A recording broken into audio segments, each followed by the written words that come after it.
திருவாங்கூர் பிரதேச வைத்தியசாலையின் வைத்தியர்கள் இரண்டாவது நாளாக இன்று 24ஆம் தேதி பணி பகிஷ்கரிப்பை முன்னெடுத்துள்ளனர். இதன் காரணமாக வைத்தியசாலையின் நாளாந்த செயற்பாடுகள் ஸ்தம்பிதம் அடைந்துள்ளன.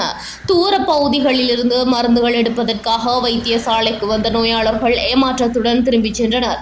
அத்தோடு அவசர நோயாளர் பிரிவு வழமை போன்று இயங்கியதாக எமது மூதூர் நிருபர் MNM புகாரி தெரிவித்துள்ளார். பல்வேறு கோரிக்கைகளை முன்வைத்து நாடளாவிய ரீதியில் வைத்தியர்கள் முன்னெடுத்துள்ள பணி பகிஷ்கரிப்பு இரண்டாவது நாளாக இன்றும் தொடர்கின்றமை குறிப்பிடத்தக்கது.